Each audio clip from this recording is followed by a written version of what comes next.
Nah, Pak Prabowo pasti nggak masalah hal-hal seperti itu, soalnya dia tahu turun jabatan itu rasanya sakit banget. Sakitnya tuh di sini, termasuk di sini pening. Ning jabatan itu rak mung sampiran, titipan.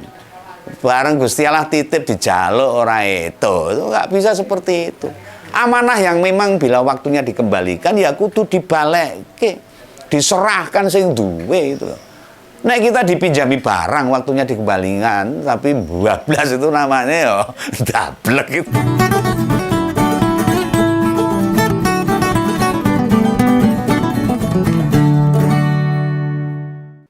Nah, kemarin pas saya baca-baca komentar dari penonton ngompol tentang fitnahan ketua KPU Solo ke dua kader PDI Perjuangan itu.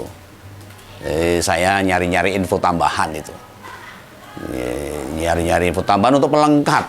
Dan tiba-tiba ada yang ngirim link berita ke saya.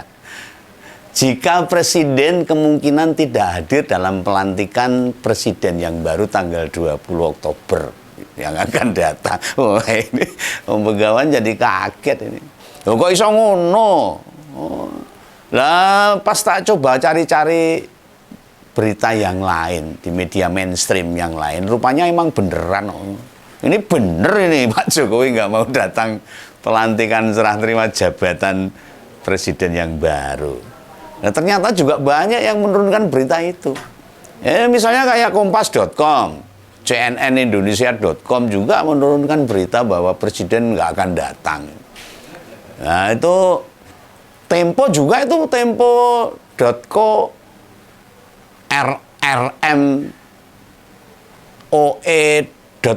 juga termasuk ogezon.com. Wah, ini nganeh-nganeh ini. Kalau bahasa Indonesianya itu ya, wah ini sesuatu yang aneh. Nah, sebagai host, seorang host seperti Om Begawan ini, atau konten kreator, membaca saja membuat Om Begawan puas, no. Nyat, oh, angel puas saya. Lalu tahu begubek YouTube, tak cari bukti autentik. Apa benar ini Pak Mulyono menyebut tidak akan hadir dalam pelantikan presiden? Lalu ketemulah media yang mengunggah pernyataan itu. Ya memang sih, Mulyono hanya menjawab apa yang ditanya wartawan. Waktu itu terdengar tuh seorang jurnalis perempuan itu bertanya, Bapak akan mendampingi Pak Prabowo, Pak? Nanti saat pelantikan, Bapak juga di DPR ya? Wah, kemudian Presiden merespon dengan suara agak pelan ya. Ya terkesan agak ragu tuh, apa mungkin ada agak takut itu. Gini yang disampaikan Presiden. Ya mungkin enggak. Lah tenan gue ya omongannya Pak Mulyono itu. Lah itu nyak muni ngono. Itu yang saya dengar loh, yang saya tonton loh dari pertanyaan jurnalis perempuan itu. Lah ini bisa disimpulkan ini. Bila presiden tidak akan hadir di pelantikan kepala negara di gedung DPR, berarti sering tak analisa, omong ngompol nganalisa ini. Bila ketegangan Mulyono sama Pak Prabowo itu bener adanya. Atau malah bertambah jauh disebabkan terbongkarnya Fufu-Fafa, Blok Medan, dan lain sebagainya. Wes lah, rada percaya ya, puter lagi nih rekaman ini. Nih, tak putar lagi nih. Nah. Bapak akan mendampingi Pak Prabowo Pak nanti pada saat pelantikan, Bapak juga akan di DPR saat pelantikan bersama Pak Prabowo? Ya mungkin. Wes lah, wes kerungu tenan kan. Ini buktinya. Nek masih belum yakin yang diputer aja berkali-kali itu. Nek pakai data HP-nya habis ya golek nunutan di pos roda atau di kelurahan gratisan banyak itu. Atau di sekolahan. Jujur Om Begawan ya terkejut. Terkaget-kaget sama jawabannya Pak Mulyono ini. Lah memang benar tidak ada aturan yang mewajibkan presiden yang digantikan itu ikut hadir di pelantikan presiden terpilih. Orang teko ora apa-apa di gedung DPR nanti. Beneran nih nggak ada aturannya. Dan besok tanggal 20 Oktober itu misalnya Pak Mulyono nggak datang, dia bukan satu-satunya presiden yang tidak hadir pada pelantikan presiden penggantinya. Pernah ada. Nah, saya ingat Om Begawan tuh, hanya Pak BY yang hadir saat pelantikan presiden penggantinya. Nah, sebelumnya malah nggak pernah sama sekali itu. Tapi nek gak hadir, walaupun tidak melanggar undang-undang, itu meninggalkan kesan buruk lah. Wong Jawa, wong Indonesia ketimuran itu kudu kandel loh. Iya nih, nggak hadir tuh walaupun tidak melanggar undang-undang loh. Itu meninggalkan kesan yang tidak baik sebagai orang ketimuran. Kesan pengen gundeli jabatan, kaya ora lilo jabatannya berakhir. Tradisi baik sudah dimulai sejak Pak BY itu. Mengapa pengalaman presiden sebelumnya malah diulangi lagi? Apa sih beratnya ngelihat ketua umum Gerindra dilantik, Pak Prabowo naik jadi presiden, kan ya sudah waktunya toh. Toh anaknya juga dilantik sebagai wakil presiden. Toh dulu Pak Jokowi juga mengatakan sekarang saatnya Pak Prabowo, nah, kan saatnya jadi presiden. Ngomong wah baru tenanan wedi. Lihat dikata loh, apabila atau misalnya umpamane gak gelem hadir sebagai presiden ketujuh, ya minimal sebagai bapaknya wakil presiden terpilih yang mau dilantik. Lalu Gibran kan ya dilantik jadi wakil presiden. Wajar ini Pak Mulyono ikut datang sebagai keluarganya. Nah, nanti Bu Joko Widodo datang, Pak Joko Widodo nggak datang, malah jadi lucu. Mendampingi anaknya yang mau dilantik jadi wakil presiden. Keluarganya kan pada datang itu. Lah Bengawan yang ngerti ini. Nonton lewat TV yang bisa wong dijamin akan disiarkan langsung nanti ya. Pernyataan itu kan beneran. Bikin rakyat kita makin percaya itu bahwa seorang Mulyono tidak pernah bisa melepaskan jabatan sebagai kepala negara. Kue tak abut. Ya itu karena kemarin juga mau minta jatah untuk ketiga kalinya. Mungkin sih terngiang-ngiang di sini. Apakah dia sudah terjangkit post power syndrome, ketakutan? Ataukah rencananya tidak hadir itu disebabkan pas pelantikan DPR tanggal 1 Oktober lalu itu waktu nama dia disebut gak terdengar tepuk tangan dari hadirin di gedung DPR, dia jalan unu tidak ada yang menyambut gitu loh. Ya mungkin mutung lah, ketak ireng kalau orang mengatakan. Ketak ireng itu mutung nesu, mogok muncul, ngambek dan sebagainya, orang dikeploki ya kok nesu. Nah, ini dari peristiwa-peristiwa itu mungkin menjadikan dampak dia males datang untuk pelantikan presiden yang baru. Nah memangnya nek gak dikeploi itu kenapa? Ya iri sama sambutan riuh Pak Prabowo yang banyak kasih aplaus dari hadirin. Nah ini presiden apa? Masalah tepuk tangannya terus wegah teko mutung. Lah karo tepuk tangannya sampai mogok datang ya repot cilokon. Levelnya jebol ya cuma mutungan seperti itu. Wah jangan Pak, gak berarti lapang seperti namanya. Tidak mudah menerima kenyataan, belum selesai dengan dirinya sendiri toh. Nah ini ojo-ojo gak teko margo wedi atau gak tega pas nama anaknya disebut lalu pada teriak bu papa. Ini perkiraan Bengawan aja loh. Oh Bengawan kan boleh mengira-ira ini, kenapa kok nggak datang? Apa itu sebabnya? Loh katanya anaknya sudah dewasa, sudah bisa tanggung jawab sendiri, sudah dewasa mau pilih politik boleh, usaha boleh. Itu kan katanya Pak Jokowi itu. Ya biar dia yang menyelesaikan apa yang harus dia selesaikan. Harus bertanggung jawab apa yang dia lakukan. Bila dirasa abot ngadepin ya sudah selehke ya. Tinggal ngopi.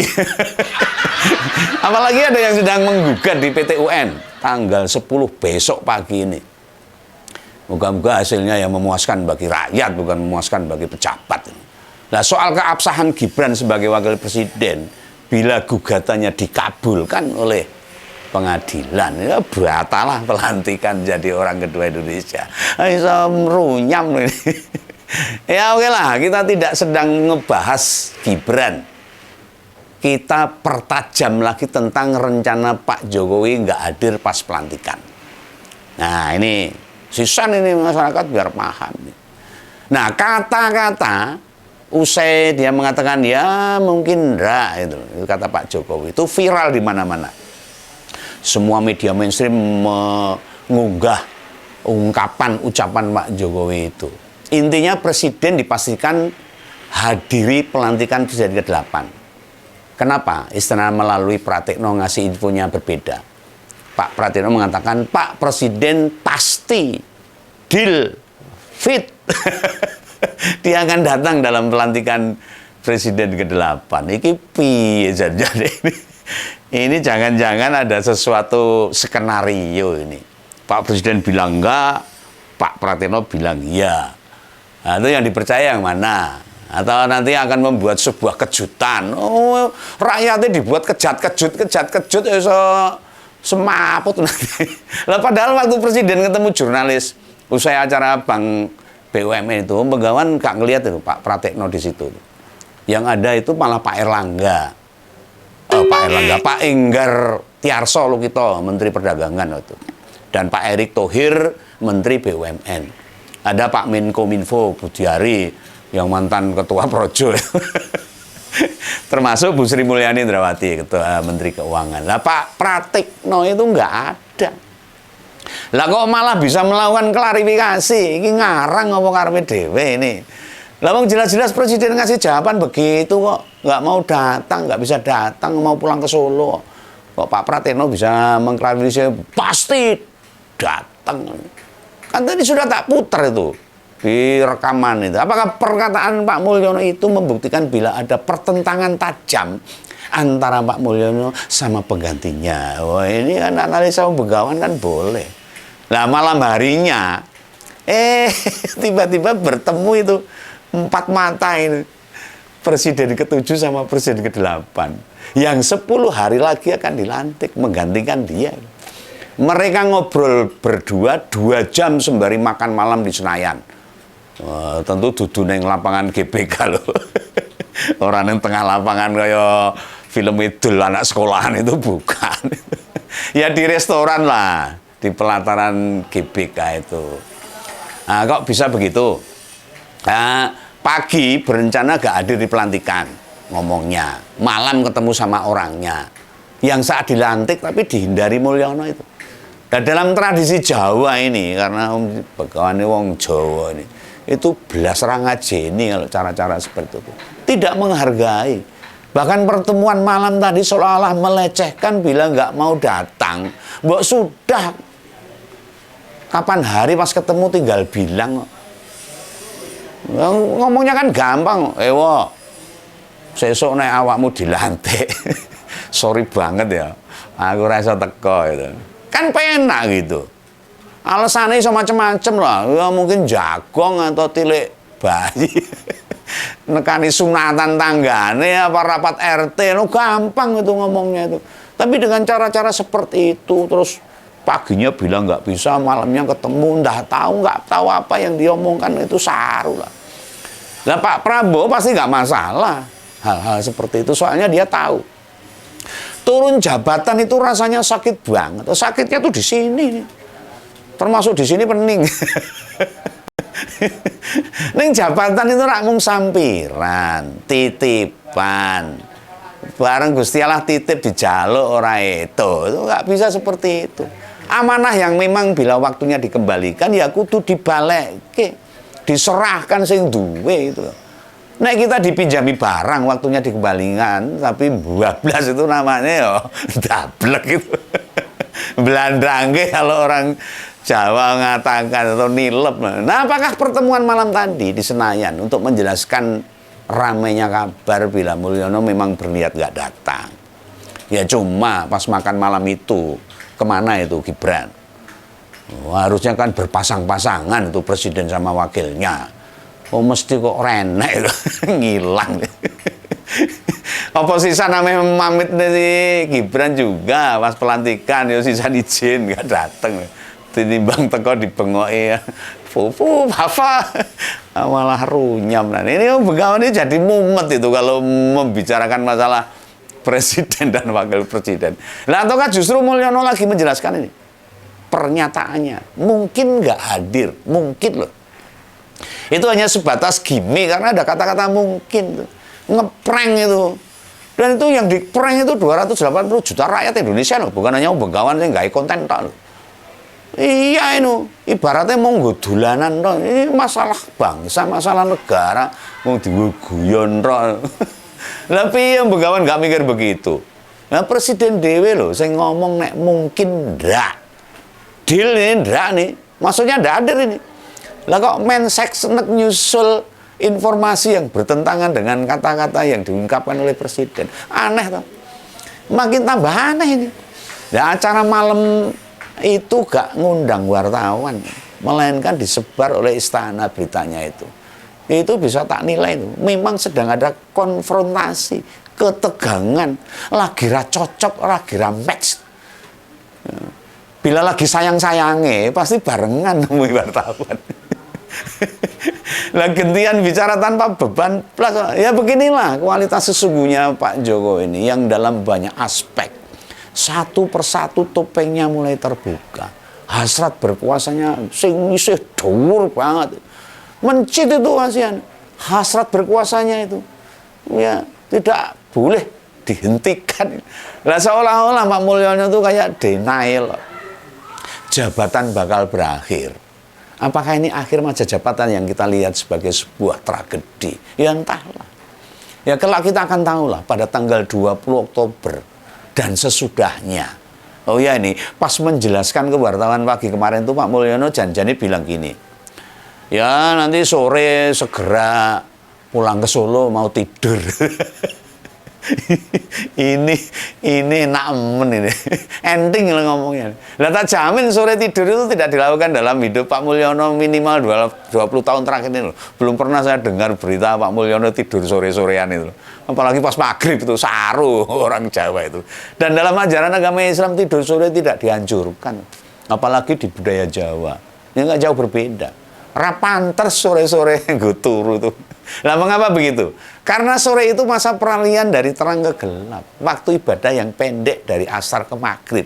Termasuk udara sore ke petang ya mesti diantisipasi. Malah gue turu. Ya memang tidak ada undang-undangnya atau peraturan pemerintah, peraturan presiden atau perda yang melarang tidur sore. Lah pernyataan itu sebuah pernyataan tidak biasa yang jelas tidak akrab dengan kehidupan Pak Jokowi. Dia dikenal bekerja keras loh, dengan slogannya kerja. Selalu memikirkan rakyatnya dulu.